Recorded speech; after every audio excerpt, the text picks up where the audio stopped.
आधी रात होने को है और इस समय हम कटरा के रेलवे स्टेशन से पहले जो चौक पड़ता है सरस्वती चौक, वहाँ पे हैं। कुछ वाकया ही ऐसा हुआ। यहाँ पे एक ढाबा है, आप सामने देख सकते हैं। ये ढाबा बंद ही हो रहा था कि कुछ देर पहले यहाँ पे कुछ लोग आए जो इस ढाबे के रेगुलर कस्टमर्स थे। उससे पहले मैं आपको ये तोड़फोड़ दिखाता हूँ। ये तोड़फोड़ आप देख सकते हैं इस ढाबे पे हुई है। ये तोड़फोड़ उन्हीं लोगों ने की जो यहाँ पे थोड़ी देर पहले आए थे। रेगुलर कस्टमर्स हैं, एक बस्ती में यहाँ से कुछ ही मीटर की दूरी पे रहते हैं। और जब दुकानदार ने, ढाबे वाले ने इनसे पैसे मांगे तो फिर जहाँ पे जो हुआ वो शायद महाभारत का एक सीन था। आप देख सकते हैं बुरी हालत हुई है इस समय ढाबे की। काउंटर टेबल टूटे पड़े हैं, सामान बिखरा पड़ा है, कुर्सियां टेबल उलट पुलट हुई हैं। यहाँ पे इस समय ढाबे पे जो शख्स मौजूद थे वो हमारे साथ हैं। इन्हीं से पूरा वाकया जानते हैं क्या हुआ, ये जो तूफान यहाँ मचा हुआ है किसने मचाया और बात कैसे शुरू हुई, ज़रा बताइए। सर टाइम हो रहा था कोई 10:30 बजे का। हम भी दुकान बढ़ाने जा रहे थे क्योंकि जो न्यू गाइडलाइंस है इधर 11 बजे दुकानें बंद करनी है, तो हम कर रहे थे। तो 2-3 बंदे आए इधर के लोकल जो मतलब कुबाड़िए हैं, चिला जीती है, तो सिगरेट लेने आए। तो उनसे 300 रुपये लेना था। हमने बोला भाई 300 पहले का देना, वो भी दे दो। तो ड्रिंक की हुई थी, फुल टायर थे, कोई वो नहीं था कि हाँ जी आया बोलने के किस बात के दिक्के शुक्के मारे। तो हमने क्या किया, उनको मैंने पकड़ के मैंने उनको पार रोड के मैंने बोला ये दुकान है, दुकान पे लड़ना, कोई और भी कस्टमर बैठे हुए हैं, ऐसे नहीं लड़ना, आप चले जाओ, अभी कल सुबह आना, बात करेंगे। तो वो गए, उधर से 30-40 बंदे और लेके आए, उनकी औरतें भी आई, छोटे छोटे बच्चे, बड़े बड़े बांसवाल लेके, टोके लेके। हमने क्या किया, जरा जल्दी से जल्दी हमने शटर डाउन कर दिया।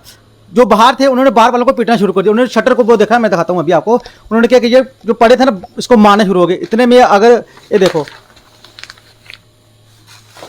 ये इधर मारा है मुझे और मैं अंदर नहीं आता, ये वाला, और इधर भी अभी लला। अभी ठंडी के कारण मुझे अभी मेरी बाजू नहीं खिल पा रही है, इतनी दर्द है। तो आए मतलब पूरा, अगर साथ वाले नहीं ना आते तो भैया कुछ भी हो सकता था। मतलब मर्डर वाला केस था, पूरा मर्डर, जैसे कि किसी को मारने के लिए। बिल्कुल, हम तो 3 बंदे थे इधर जो मेरे दुकान के। ये कितने लोग थे? ये थे कोई 30-40 लेडीज लगा के। इनकी लेडीज में सब आए थे लला, सब हथियार लेके आए थे भैया इधर। तो अब क्या बताऊं, क्या क्या हथियार थे इनके पास? मतलब बेसबॉल इनके साथ थे। बेसबॉल तो इधर ही पड़ा होगा अभी। ये देखो, ये बेसबॉल के ये टूटे हुए, टूटे हम पे तोड़े उन्होंने ये सोटे, ये डंडे देख लो, ये डंडे भी लेके वो आए थे साथ में, जो तोड़े हुए उन्होंने। तो मतलब अब रात को 10 बजे निकलना भी तो बाहर बड़ा मुश्किल। इन कबाड़ी जो सामने बैठे हुए हैं, 2 हैं, अब इनका यही है कि इनको खाली करवा देना चाहिए, अब जो जिस मालिक की हैं ये। तो आज के बाद मतलब 11 बजे निकलना भी बड़ा मुश्किल है। जैसे डर पैदा हो गया, फिर आप कैसे करेंगे काम इधर, कैसे नहीं। तो अब यही उम्मीद करते हैं कि प्रशासन से, और साथ में हमारे इधर कैश काउंटर में 20,000 पड़ा था 4 दिन का, जो हमने कोल्ड ड्रिंक वालों और बिस्कुट वालों को पैसे देने थे, वो 20,400 था, वो भी निकाल के ले गया। और कैश ले गया, पूरी कैश की पूरी कैश निकाल ली उन्होंने। ये आप हालात देख सकते हैं। थोड़ा कैमरामैन को बोलूंगा कि टेबल उल्टा हुआ पड़ा है, कुर्सियां पड़ी हैं, सामान निकला हुआ है। बाहर आपने काउंटर देखे कि टूटे हुए हैं। दिक्कत की बात यह है कि ये जो मैं कहूँगा कि हमला ही हुआ है जब दुकानदार ने अपने पैसे मांगे, और उसके बाद परिवार समेत यहाँ पे जो हमला हुआ है।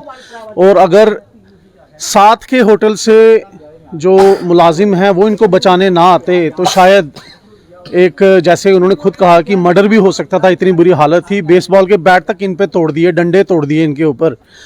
मैं आपको बता दूं कि ये केसेस जो हैं यहाँ पे शायद अब बढ़ते जा रहे हैं। पहला कभी ऐसा नहीं हुआ था, लेकिन इसको मैं 370 से ज़रूर जोड़ूंगा। 370 में आने के बाद यहाँ पे ऐसे लोगों के जो आप कहें कि विश्वास है वो बढ़ चुका है, वो ऐसी नॉन सोशल एक्टिविटीज़ में ज़्यादा इन्वॉल्व होने लगे हैं। आप कभी वरुण चौक से नीचे आते हैं तो ये लोग हमेशा सड़कों के किनारे ग्रुप्स बना के खड़े रहते हैं। ऐसे लोकलाइट्स की काफ़ी कंप्लेंट्स रहती हैं। और मैं आपको और एक चीज़ बता दूं कि कई बार इसी बस्ती में से, इन्हीं बस्तियों में से लोगों को पुलिस भी उठा के ले जाती है नशा बेचने के चक्कर में। कई बार ऐसे केसेस भी इनके ऊपर फाइल किए जाते हैं। लेकिन अब ये जो वॉयलेंस होने लगी है, ये कटरा के लिए एक दस्तक है। कटरा